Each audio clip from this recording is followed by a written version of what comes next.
topic is accounting for share capital. In this video, we will see some basic concept which will help us to understand this topic. So let's start with the share capital, the meaning of share capital. Share capital is a part of the capital of a company that comes from the issue of shares. In simple words, you can say the total amount raised by the company in sale of shares. जैसे कि for example, if company want to raise fund of rupees 5 lakh, so what company does? Company issue shares. कितने का? 5 लाख का. तो ये 5 लाख क्या हुआ? उसको हम क्या बोलेंगे? उसको हम बोलेंगे शेयर कैपिटल. तो शेयर कैपिटल क्या है? Is a part of the capital of A company that comes from. कहां से आता है? Bye issuing the shares. That is share capital. अब यहाँ पर मैं शेयर्स की बात कर रहे हैं तो पहले समझ लेते शेयर्स होता भी क्या है. तो शेयर्स होता क्या है? The shares is the capital of the company is divided into number of equal units and each unit is known as shares.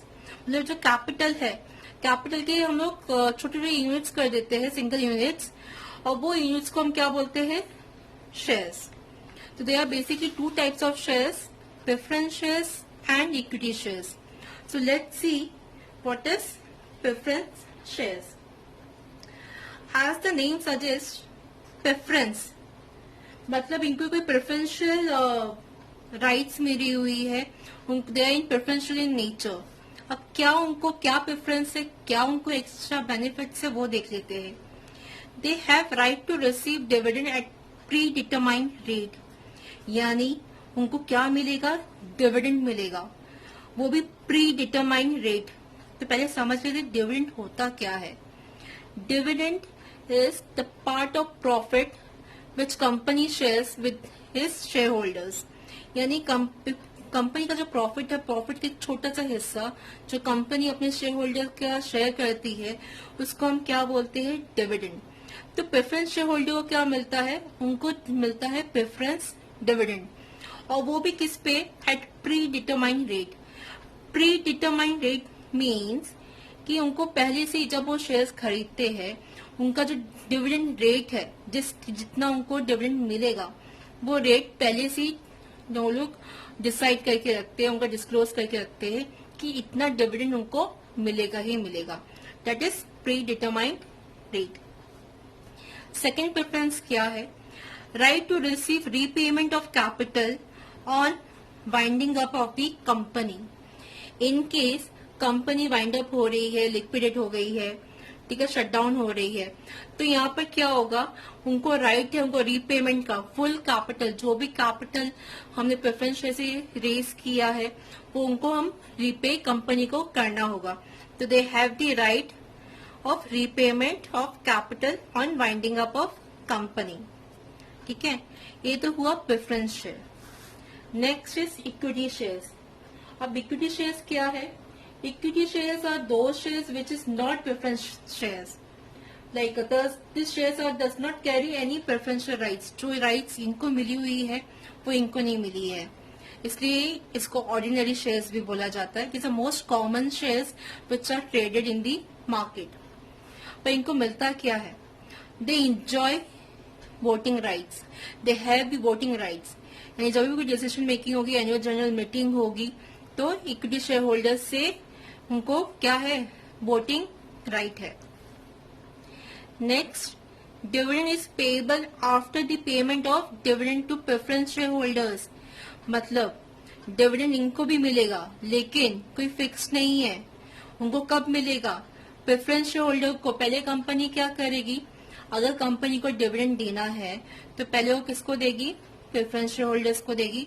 उसके बाद वो किसको देगी? इक्विटी शेयर होल्डर्स को. पॉइंट टू बी नोटेड, यहाँ इक्विटी शेयर होल्डर्स को compulsory नहीं है देना. कंपनी दे भी सकती है, नहीं भी दे सकती है. It's totally depend on the company. Whereas preference dividend company को देना ही देना है, पर इक्विटी शेयर्स में ऐसा नहीं है. The rate of dividend is not fixed. In this case क्या था? इनका प्री डिटरमाइंड रेट था. यहाँ पर डिविडेंड रेट इनकेस अगर कंपनी डिविडेंड दे रही है तो उसका जो रेट है वो फिक्स नहीं है। कंपनी हर साल दूसरे अलग रेट पे भी दे सकती है, कुछ फिक्स रेट नहीं है। Next, there is no accumulation of previous unpaid dividend. In case अगर कंपनी को लॉस हुआ एक साल, तो कंपनी ने डिसाइड किया कि इस साल हमें डिविडेंड नहीं देना है, तो वो क्या करेगी, वो किसी को भी डिविडेंड नहीं देगी, प्रेफरेंस को भी नहीं देगी, इक्विटी को भी नहीं देगी। नेक्स्ट ईयर उसको प्रॉफिट हो गया, तो अब उसने क्या किया, अब उसको डिविडेंड देना है। किसको देना है? प्रेफरेंस शेयर होल्डर्स को। तो प्रेफरेंस शेयर होल्डर्स को वो करंट ईयर का डिविडेंड तो मिलेगा ही मिलेगा, उसको लास्ट ईयर का, प्रीवियस ईयर का भी मिलेगा, जिसको हम अरियर्स बोलते हैं, वो डिविडेंड भी उसको मिलेगा। But where is in this case, यहाँ पर ऐसा कुछ नहीं मिलेगा। अगर एक साल नहीं दिया कंपनी ने, तो वो कंपनी के ऊपर कोई कंपल्शन नहीं होगा कि उनको पिछले साल का भी डिविडेंड देना है इक्विटी शेयर होल्डर्स को, तो वो कोई कंपल्सरी नहीं है। तो this are two types of shares, preference shares and equity shares. Classes of shares. First is authorized capital.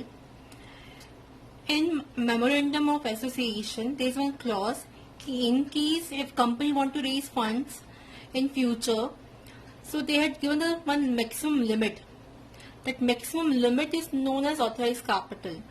कि फॉर एग्जाम्पल अगर कंपनी के मेमोरेंडम ऑफ एसोसिएशन में क्लॉज लिखा हुआ है कि कंपनी को अगर फ्यूचर में फंड रेज करना है शेयर्स के थ्रू, और वो शेयर्स है सपोज 5 लाख, यानी कंपनी की लिमिटेशन दी गई है कि कंपनी को अगर शेयर्स लाने हैं, इशू करने हैं, तो कितने होंगे? 5 लाख होंगे।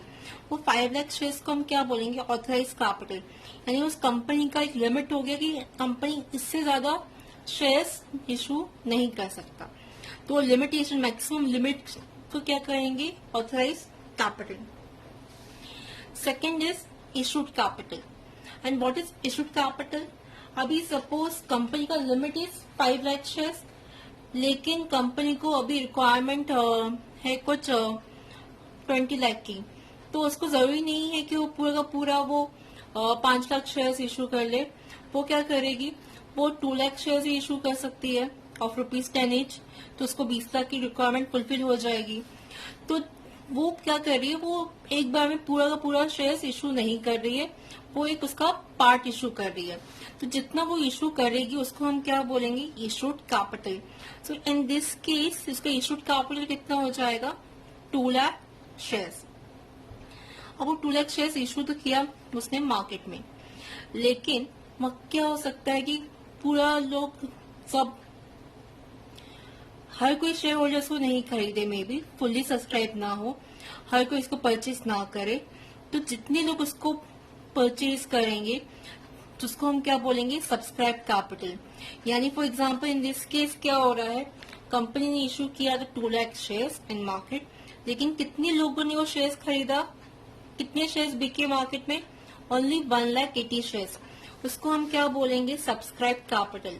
अब subscribe capital can be full और पार्शियल, यानी जितना शेयर्स ने इशू किया है उतना ही अगर पूरा का पूरा बिक जाए उसको क्या बोलेंगे? Full subscribe. अगर जैसे यहाँ पर 180 हो रहा है, पूरा 2 लाख शेयर सब्सक्राइब नहीं हुआ, तो उसको क्या बोलेंगे? Partial capital. अब कॉल्ड अप शेयर कैपिटल क्या है? कॉल्ड अप शेयर कैपिटल की कंपनी जो पैसा है शेयर्स इशू करने के लिए पैसा ले रही है, वो एक बार में नहीं ले रही है, वो एक थोड़े थोड़े इंटरवल्स में, इंस्टॉलमेंट में ले रही है। उसको क्या बोलते हैं? Called up share capital. Next is paid up capital. जैसे कि मैंने कहा, कॉल्ड अप क्या है? कंपनी पूरा का पूरा सब्सक्राइब का पैसा, इशूड का पैसा एक बार में नहीं ले रही है, वो इंस्टॉलमेंट में ले रही है। जैसे कि मेरा फेस वैल्यू 10 रुपीज, कंपनी ने क्या बोला कि मुझे एप्लीकेशन और सब्सक्रिप्शन के टाइम जब तुम अप्लाई करोगे और तुम्हें सब्सक्राइब होगा तो तुम्हें कितना पे करना है? 2 रुपीज पे करना है। टोटल वो एक शेयर कितने का पड़ रहा है? 10 रुपए का, लेकिन वो पूरा नहीं ले रहा है। और कंपनी ऐसा करती क्यों है? द रीजन इज कि कंपनी को एक बार में 20 लाख रुपीज नहीं चाहिए, मे बी उसको थोड़े थोड़े इंटरवल्स में चाहिए। तो जब उसको पैसे की रिक्वायरमेंट होगी वो अपने अपने थोड़े थोड़े पैसे लेता रहेगा, एक साथ नहीं ले रहा है। तो उसने बोला कि एप्लीकेशन और सब्सक्रिप्शन का मुझे कितना दे दो, 2 रुपीज दे दो। एक बार सब्सक्राइब हो गया, उसके बाद क्या होता है, अलॉटमेंट होता है। अलॉटमेंट क्या हुआ कि जो जो शेयर्स होल्डर्स को वो शेयर सब्सक्राइब हुआ है उनके अकाउंट पे वो शेयर्स अलॉट हो जाएंगे, दैट इज अलॉटमेंट। तो वो लोग बोलते हैं जब तुम्हें अलॉटमेंट होगा तब तुम्हें कितना पे करना है, 2 रुपीज करना है।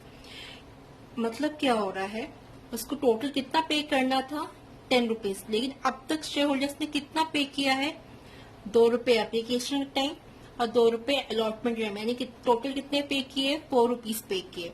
तो जितना पेमेंट हमारे शेयर होल्डर्स ने पे किया है उसको हम क्या बोलेंगे, पेड अप कैपिटल।